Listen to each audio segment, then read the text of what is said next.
Coming up on this week's edition of NCBA's Cattlemen to Cattlemen. We'll take a look back at some of the recent presidents of NCBA.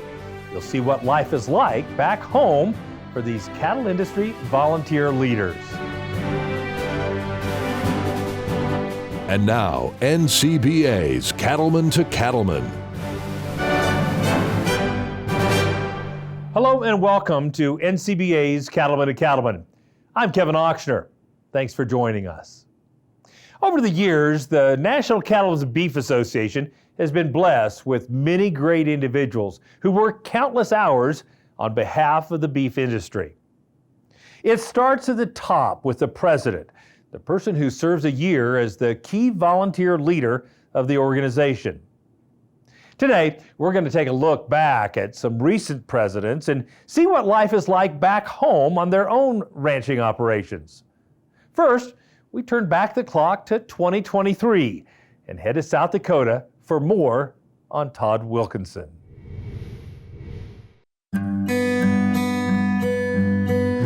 Although the town of De Smet, South Dakota is probably best known for Laura Ingalls Wilder, who wrote the Little House on the Prairie books, it's also home to Todd Wilkinson and his family, who together own and operate both a cow-calf and feed yard business. My dad got us all into the ag business when we were very little. My first venture into the cattle business was actually as a 9 and 10-year-old feeding heifers through the winter, and they paid me with a heifer calf. And from that, I built the cow herd. We started our first feedlot back in the early 90s, grew it from there, and then built another feed yard and have since built another background yard. So the operation has grown. What gives me great delight is the fact that my son has grown into the cattle business, and now him and I run between 250 and 300 cows, and then run a background in a finishing facility for Wilkinson Livestock. In addition to his years raising cattle, Todd has also practiced law for almost 4 decades.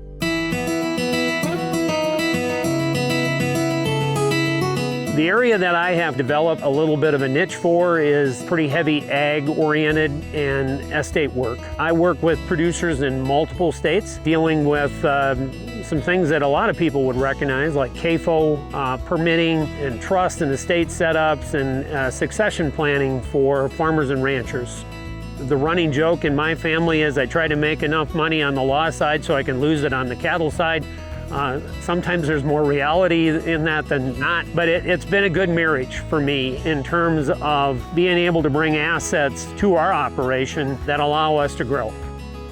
Over the years, Todd has been heavily involved in local, state, and national leadership roles, including serving as president of the South Dakota Cattlemen's Association. Having been a part of agriculture his entire life, Todd knew he wanted to have a voice in the beef industry's decision-making process. If you run into me across the country, one thing that I will say time and time again is if you're going to be in the industry, don't just talk the talk, you need to walk the walk. And I have made it a commitment of mine to be very involved in trying to change the things that I feel need to be changed. And when I saw what can happen if you get both feet into it, I was committed, and I haven't looked back since. And I don't regret a minute of all the hours that I've placed into it. Now Todd steps into his biggest role of all, president of NCBA, where he'll represent cattlemen and women all across the country. I enjoy going into the different regions of the country, the different states, meeting new people, meeting new ideas. I'm literally taking the philosophy I'm going to put on boxing gloves, and I'm going to be swinging for the industry, because I think that the regulatory challenges that we're going to face in the next couple of years are going to be daunting. I'm anything but a pacifist. You know, if this membership wanted to elect a guy that's going to be ornery, well, they've succeeded, because that's how I'm going to approach things. And I'm going to bring the same level of passion that I bring to my involvement in this organization to trying to fight back and protect this industry from the people that want to put us out of business. Todd will always make time to continue his work with the South Dakota Cattlemen's Foundation to put on the Primetime Gala. This annual event raises money to provide beef to food insecure families throughout the state.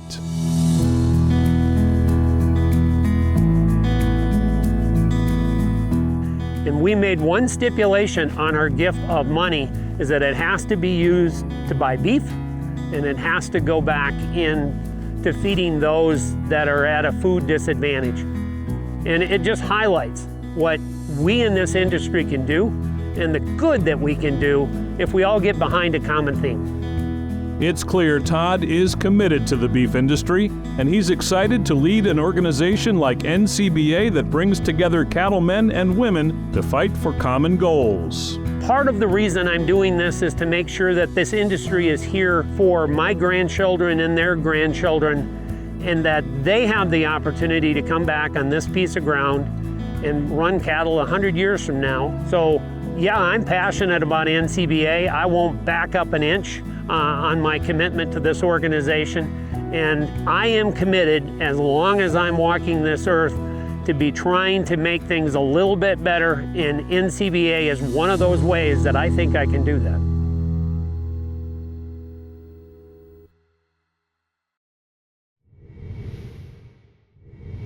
Every day, NCBA staff in Denver and in Washington, D.C. work on issues that matter to cattle-producing families. You can help in the fight for our industry's future by becoming a member of NCBA. Just call 866-233-3872 or visit the website ncba.org. Be sure to use a promo code C2C for a special membership offer only for our viewers. We got plenty more to come on this edition of Cattlemen to Cattlemen, including stops in Minnesota, Kansas, and Florida. Stay with us. We'll be right back.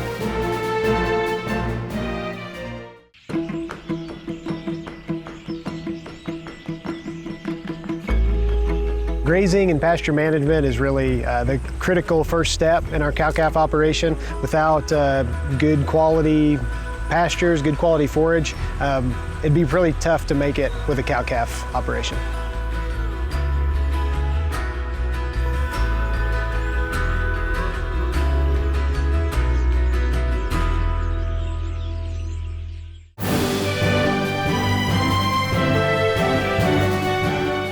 Welcome back. In 2022, Don Schiefelbein served as president of the National Cattlemen's Beef Association. Before he began his term, the Cattlemen to Cattlemen crew visited Minnesota to learn what life was like back home for Don. Let's take a look.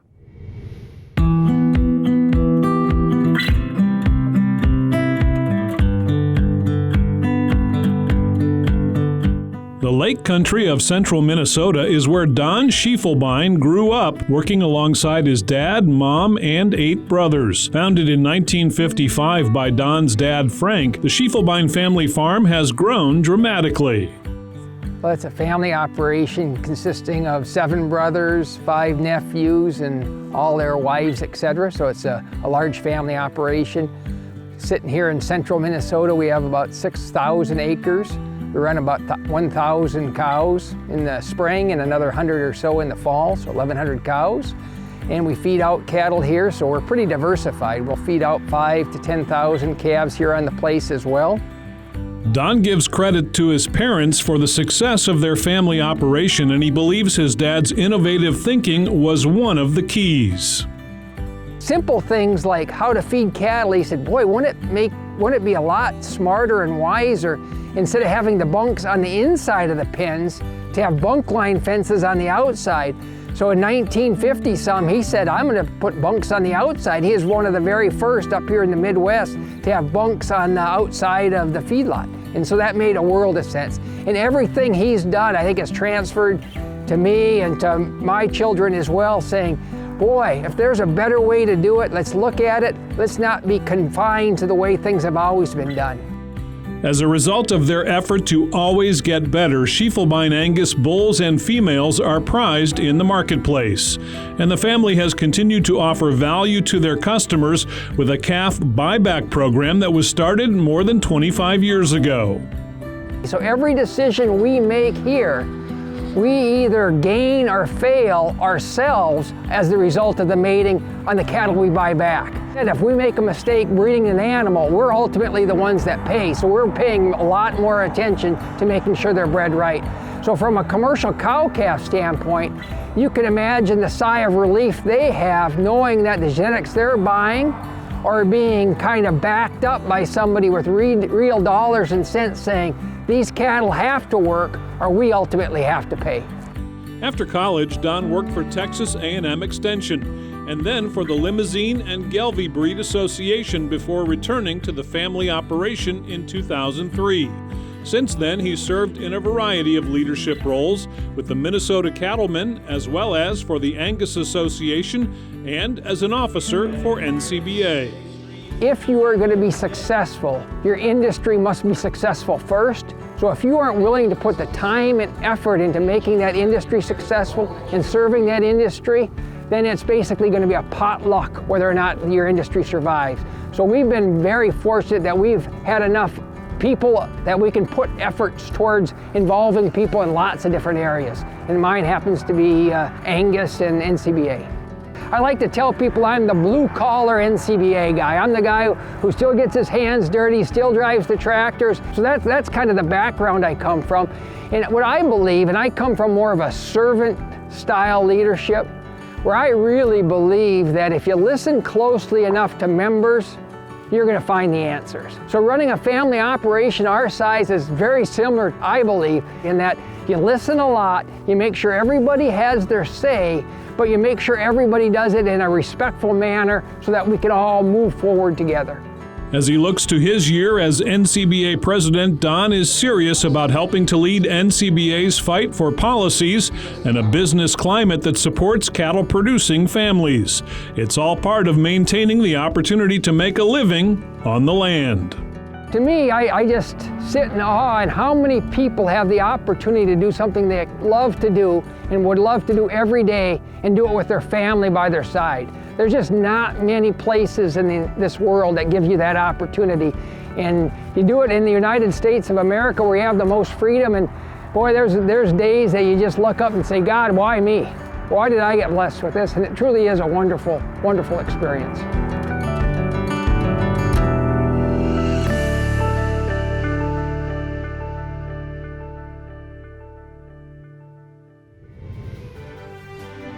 Still to come on Cattlemen and Cattlemen, we'll take a trip to Kansas and visit with 2021 President Jerry Bohn.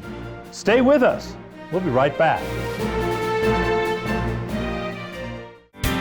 Cattle producers across the country work hard to care for their animals and their land. The USDA's Natural Resources Conservation Service is there to help. Find out how you can work with NRCS to develop a conservation plan for your operation. Find possible funding resources for implementing conservation practices, or get free expert advice on ways to improve your farm or ranch. Visit the website nrcs.usda.gov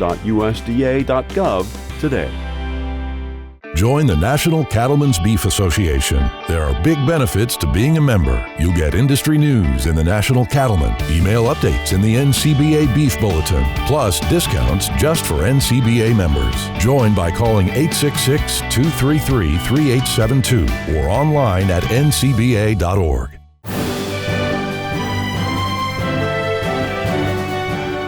Welcome back as we continue our look back at a few of the past presidents of the National Cattlemen's Beef Association. Now, let's head to Kansas and learn more about 2021 President Jerry Bohn.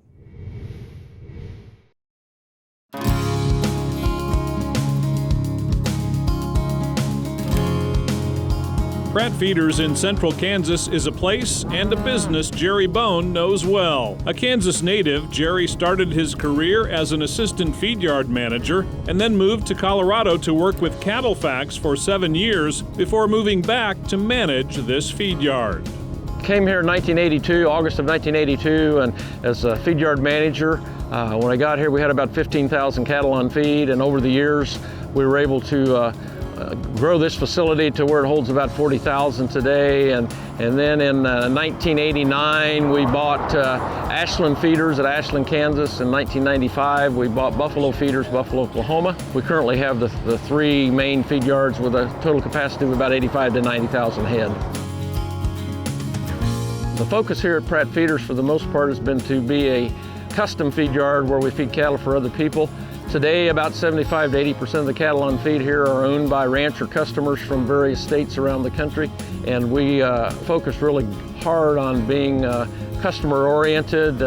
We've gone to an individual animal management system where every animal is managed to its ideal endpoint, and I think customers benefit from that, and profitability is improved because of that process. While the cattle are impressive, the feed yard facility itself is too. It's unique because it was built on the site of a decommissioned World War II Army airfield. During the war, the government built this air base, and the B-29 crews were trained here before they went overseas to the war. And right where I'm standing right now is the middle of one of the runways. This one's about 1.5 miles long from the east, or from the west to the east, and we have cattle alleys on both sides of this runway, and it's worked out quite well for our operation. Though Jerry is retired from day-to-day management here, he is a part owner of Pratt Feeders and remains on the board. He owns cattle and continues to manage farm ground the company operates. He's proud of how Pratt Feeders has grown and even more proud of how the beef industry has improved over the years. I think the industry's done a very fantastic job of genetic improvement. When I started my career here, if we had a 50 or 55% choice in prime grade, we were really excited about it. Today, the industry's averaging on top of 80% choice. Carcass weights have probably gone from 600 to 700 pound average to more like 800 to 900 or maybe even 1,000 pound average.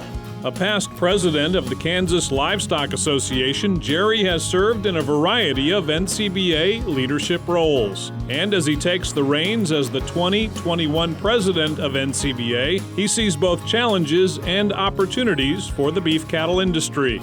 Building unity is a priority for Jerry, who wants to see state cattle organizations and NCBA pull together to create more opportunity for producers in all sectors of the American beef cattle business.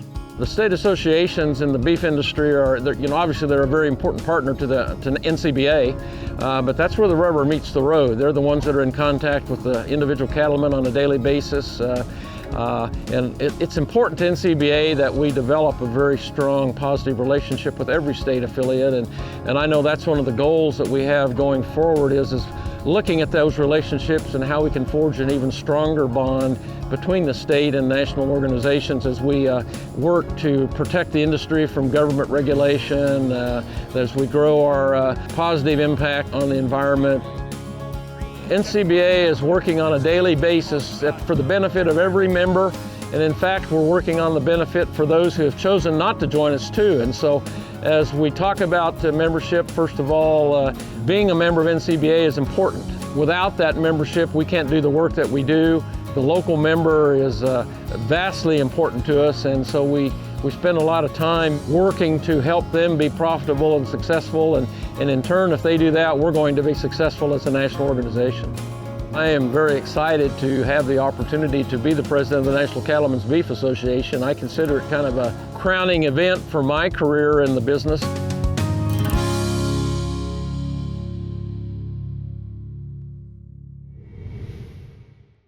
Want to rewatch an episode of Cattlemen to Cattlemen or catch up on anything you've missed? Then visit our YouTube page. You'll find replays of all our shows filled with educational segments and producer profiles from all around the country. So check us out at youtube.com/Cattlemen to Cattlemen. Still to come, we'll get a closer look at a day in the life of former NCBA President Marty Smith. Don't go away. We'll be right back. You always know where this one is. But what about this one? Or this one? Imagine knowing your machines the way you know your cattle, where they are and what they need. Data like that could make a difference. You can make better decisions for more efficiency, consistency, productivity. That's the power of technology. Get started with Operations Center today. CattleCon 2026 heads to the heart of Nashville, February 3rd to the 5th. Music City is the place to be for the largest cattle industry event of the year, offering education, networking, and fun. Plus, you can check out the huge NCBA trade show, outstanding entertainment, and more. Go where the beef industry meets. CattleCon 2026 in Music City, downtown Nashville, February 3rd to the 5th. Visit convention.ncba.org for more.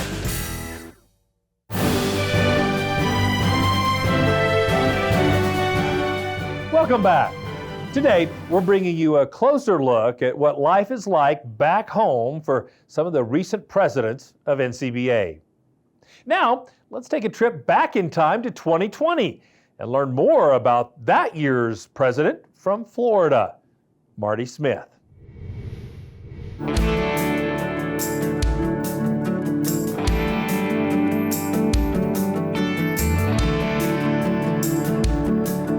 Raising cattle in Florida is just a little different. For example, at times, Marty Smith can be found on an airboat checking an area that will, in dry periods, provide grazing for his cows. We are on Levy Lake, which is more of a marsh than it is a lake. It's several thousand acres in here of historic marshland. In drought times, this will go down. Will be somewhat dry out here. And when it dries out, it's got marsh grass, which is, and what is the management? The management is stay out of the cow's way. They figure it out, and they know how to utilize this. And we open the gate, and they're going to come here because they know what's out here. And so you'll see them wading out here into the water sometime to eat the marsh grass. And we certainly think that as long as we can continue to run cattle here and utilize this, enjoy it, keep it the way that we do, take care of the water, take care of the resources, take care of the wildlife, which we take as part of our charge here and part of our role, that's a whole lot better than having a housing development. In spite of intense development pressure in Florida, the Smith Brothers is a family ranch with a long history. A one-room church hand-built by Marty's great-grandfather in 1852 is still in use on the property, and the cattle herd is still here as well. My family's operation here dates back to around 1850.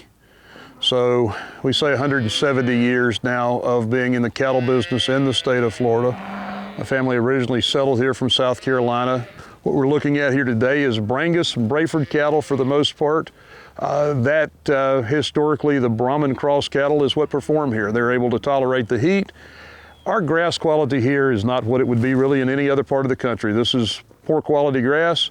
We do have the ability though because of, and we're standing here today in early January and the temperature's in the 70s and grass is growing today.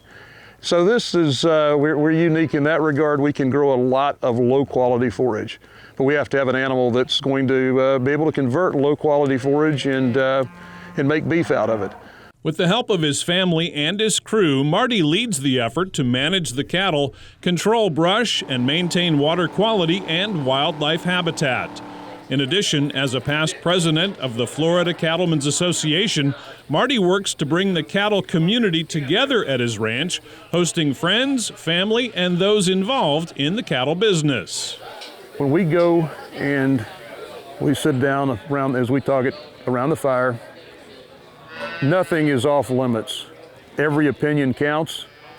Everything can be discussed. There's no, we can't talk about that. I want NCBA to operate that way. It's that team building that grows out of that, of being able to frankly discuss issues, problems, challenges, try to come to some unity, but joint decisions. And I invite people to come be part of that with me. I think really what I try to bring is this team building. Building unity and service to the beef industry has become a Smith family tradition. Joanne Smith was the first female president of the National Cattlemen's Association back in 1985. Now, Marty takes the reins of NCBA with a view that the future is full of opportunities. We have got to do a lot as an organization, as an industry, to get that message out about what a great thing we're doing environmentally, what a great sustainable industry we are, but that future is ahead of us. And I think what we do here today, what we do as a group is what's going to make the difference not just for ourselves, but more importantly for all the future generations that follow. Whether he's checking on cows, hosting a steak fry, or leading a board meeting, Marty Smith is all in on the U.S. beef cattle industry. And he's committed to working through NCBA to preserve and protect the future for cattle operations like the one his family has called home for 5 generations. It's kind of hard to beat this now, isn't it? We're standing here in January and it's like I say, it's somewhere between 70 and 80 degrees. The sun's out, grass is growing, calves are dropping.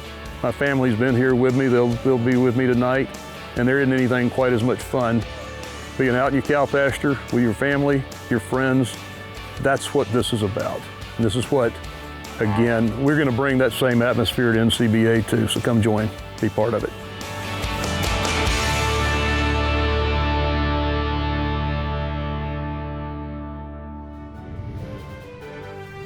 Well, that's our time for this week's edition of NCBA's Cattlemen to Cattlemen.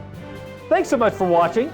We'll see you again next week right here on RFD TV.